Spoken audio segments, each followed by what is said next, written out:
If you were anywhere near that moment, you probably felt it before you fully understood it. The tension changed. The air changed. What had been hidden for so long was suddenly close to being seen. And the second someone named the truth, everything exploded. Maybe it happened in front of other people. Maybe it happened in private, behind closed doors, where there were no witnesses and no protection. Maybe the reaction was rage, accusation, tears, threats, or a dramatic collapse that somehow turned them into the victim. But whatever form it took, one thing became clear very quickly. This was never just a disagreement. This was a system being threatened. This was control being challenged. And if you were the one caught in the middle of that moment, it probably left you shaken in ways that are hard to explain. Not just because the fight was intense, but because something inside you started to realize that the person you had been trying to understand, protect, calm down, or reason with was not reacting to pain in a normal way. They were reacting to exposure. They were reacting to the possibility that other people might finally see what you had been living with. That matters, because for a long time, you may have believed the problem was you. You may have thought that if you had used a better tone, chosen better timing, stayed calmer, explained yourself more clearly, or loved them more carefully, things would not have escalated. But when someone explodes after their behavior is exposed, that tells you something important. The issue was never honest conflict. The issue was that the truth threatened the image they were protecting. That is why these moments feel so confusing. On the surface, it can look like a fight about one specific thing, a comment, a question, a memory, a contradiction, something someone else noticed. But underneath that surface, the real issue is much deeper. The narcissistic person is often deeply invested in controlling how they are perceived. Their self-image is fragile, but their need to protect it is intense. So when someone exposes a lie, a pattern, a betrayal, or a cruelty they have worked hard to hide, it does not feel like simple feedback to them. It feels like annihilation, and they respond accordingly. This is where many people get trapped, because they mistake intensity for sincerity. They think, if this person is reacting this strongly, they must really be hurt. But a strong reaction is not always proof of innocence.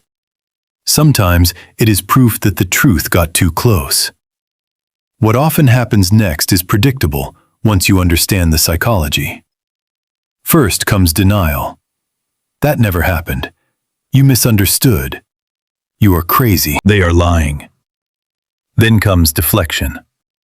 Why are we talking about that when you did this? What about your mistakes? Why is everyone always attacking me? Then comes image management. Suddenly they are explaining themselves to other people, rewriting the story, collecting sympathy, and making sure the focus moves away from what was exposed and back onto how unfairly they were treated. And if that does not work, escalation often begins. The conversation gets louder, the emotions get bigger, the accusations get more extreme. This is not random. This is a control strategy. When calm truth threatens manipulation, chaos becomes the defense. You may have seen this in real time. The moment someone named what they had done, they did not respond with reflection. They did not pause and consider. They did not ask how they had hurt people. Instead, they attacked the messenger, attacked the witness, attacked the relationship, or attacked reality itself. That kind of reaction tells you a lot. Healthy people may feel embarrassed when confronted. They may become defensive. But over time, they are still capable of accountability. A narcissistic person who depends on false image and control often experiences exposure as unbearable, because it strips away the mask they rely on. And that explosion affects you more deeply than people realize. It does not just scare you in the moment, it scrambles your sense of what is real. Because after the rage, there is often a second phase. Maybe they cry. Maybe they say they were pushed too far. Maybe they blame stress, trauma, alcohol, pressure, betrayal, or your lack of understanding. Maybe they suddenly become soft and wounded, and now you are comforting the person who just tore you apart. This is one of the most destabilizing parts of the cycle. You stop focusing on what was exposed and start focusing on how intense the aftermath feels. You forget the truth because you are busy surviving the reaction to the truth. That is how manipulation works. It pulls your attention away from the original harm and traps you inside the emotional smoke created around it. Over time, this trains you to stay silent. You learn that honesty has a cost. You learn that naming patterns creates punishment. You learn that bringing up contradictions leads to emotional warfare. So you begin editing yourself. You shrink your questions. You soften your observations. You doubt your memory. You tell yourself it is not worth the fight. That is not peace. That is fear. And fear is one of the hidden engines in narcissistic dynamics. Not always obvious fear. Sometimes it looks like tension in your stomach before they walk in the room. Sometimes it looks like rehearsing conversations in your head so you do not say the wrong thing. Sometimes it looks like constantly checking their mood, measuring your words, scanning for signs of danger. You may not have called it fear at the time. You may have called it being careful, being mature, being loving, being patient. But if your nervous system was always adjusting to prevent an explosion, then fear was already shaping the relationship. That fear serves a purpose for them. It keeps other people emotionally off balance. It makes accountability less likely. It allows them to keep control without always having to state it directly. Because once people know that truth leads to chaos, many will stop telling the truth out loud. This is why the explosive fight after exposure is such a revealing moment. It shows you the structure underneath the relationship. It shows you that honesty was not safe there. It shows you that their identity may have depended on secrecy, distortion, and intimidation. And it shows you that what looked like drama was often a defense against being known. Another painful part of this is realizing how often roles were assigned around the narcissistic person. One person becomes the problem. One becomes the rescuer. One becomes the witness who is pressured to stay neutral. One becomes the favorite until they are not. These roles are not accidental. They help keep the narcissistic system in place. If someone exposes the truth, the roles quickly tighten. The truth teller gets blamed. The enabler gets activated. The confused person gets pulled into choosing sides. The narcissist works to regain control of the narrative as fast as possible. If you were the one who saw clearly, that may be why you were treated as dangerous. Not because you were cruel, not because you wanted conflict, but because clarity threatens manipulation. A person who can no longer be confused is much harder to control. That is also why so many survivors feel exhausted rather than simply angry. Living around this kind of behavior takes a huge amount of mental energy. You are not just dealing with one person's moods. You are constantly trying to make sense of contradictions. You are comparing words to actions. You are trying to hold on to reality while someone else keeps bending it. You are trying to be fair in an environment that is not honest. That kind of strain wears people down slowly. And then, when the dark truth finally comes out, there is often a strange mix of relief and devastation. Relief because something real has finally been named. Devastation because the reaction confirms how deep the manipulation actually went. You realize this was bigger than one incident, bigger than a bad temper, bigger than miscommunication. You start seeing the pattern. That recognition is painful, but it is also the beginning of freedom. Because once you see the pattern, you stop personalizing every reaction. You stop assuming that every outburst means you failed. You stop believing that their distortion of events must be more valid than your own memory. You begin to understand that a person can be highly emotional and still be deeply manipulative. Those two things are not opposites. This does not mean they never have pain. Many narcissistic people do carry deep wounds, shame, and emotional immaturity. But their pain does not excuse the damage they cause, and their wounds do not require your continued self-abandonment. Understanding why someone behaves this way can bring clarity, but it should not trap you in endless compassion that has no boundaries. That is a very important shift. A lot of people stay stuck because they think insight should automatically create tolerance. They think, now that I understand their insecurity, I should be more patient. But if that patience keeps costing you your peace, your dignity, your sanity, and your ability to trust yourself, then it is no longer kindness. It is self-erasure.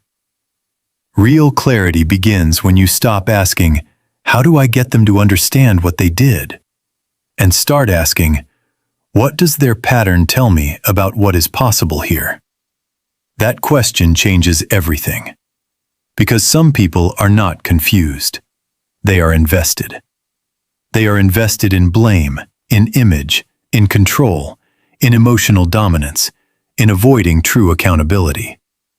And when you accept that, you stop waiting for a breakthrough that may never come. This is where emotional stepping back becomes necessary. Not because you are cold, not because you never cared, but because staying emotionally fused with someone who punishes truth will keep draining you. Stepping back means observing the pattern, instead of getting pulled into every version of the story.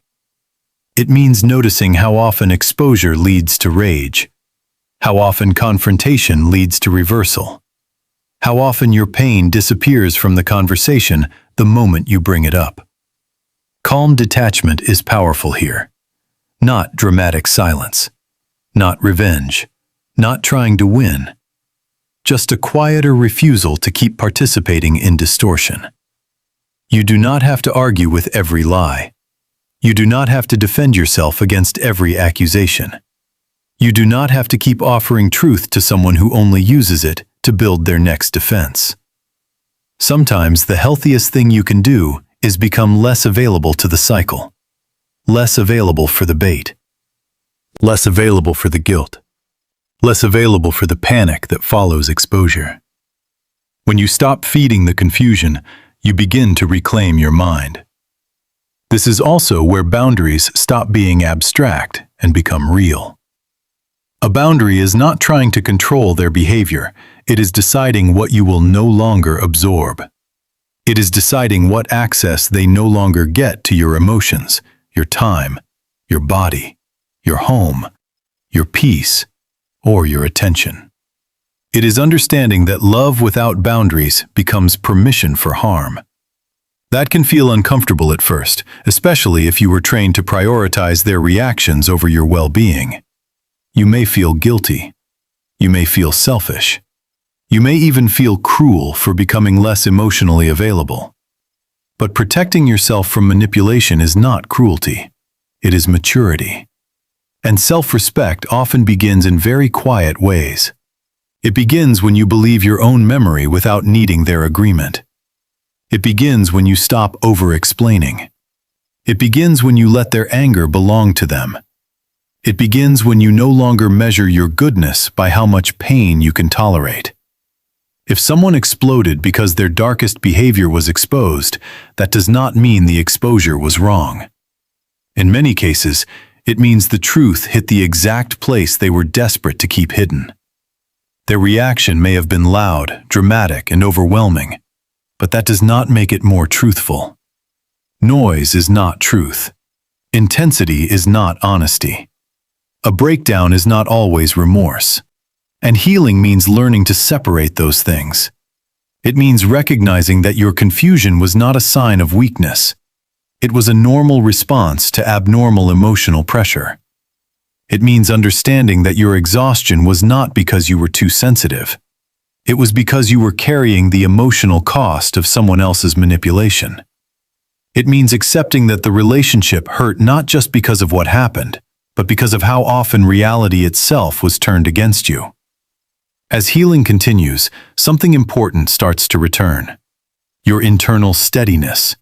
Your ability to name things plainly. Your ability to feel sadness without turning it into self-blame.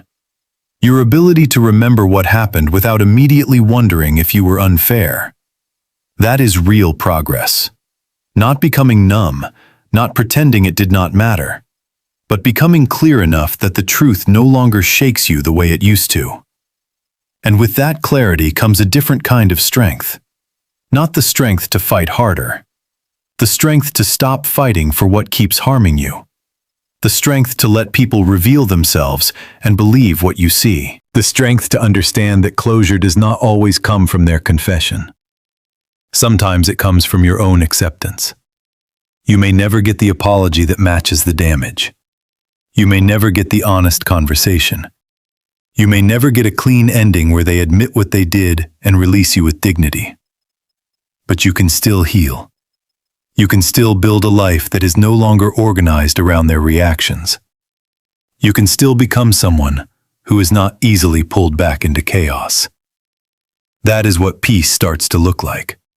Not perfect understanding, not total emotional numbness, just less confusion, less self-betrayal, less chasing, more space inside yourself, more trust in your own perception, more willingness to protect your energy without defending it to people who benefited from your lack of boundaries. If this topic hits deeply, it may be because you are finally seeing that the explosive fight was never just a fight. It was a reveal. It showed you what happened when control was threatened. It showed you what honesty cost in that relationship. And painful as that is, it also gave you information you needed. Now the work is not to go back and explain yourself better. The work is to move forward more clearly.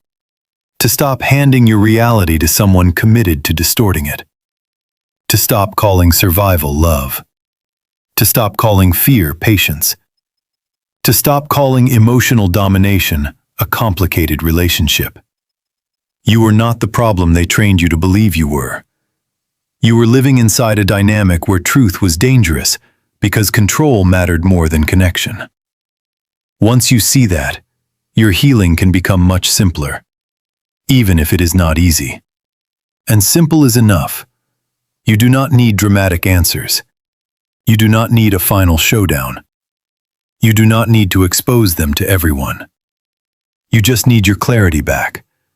You just need to stop abandoning yourself. You just need enough peace to hear your own mind again. That peace is possible. That strength is possible. That life beyond confusion is possible. And every time you choose truth over distortion, boundaries over fear, and self-respect over emotional chaos, you move closer to it.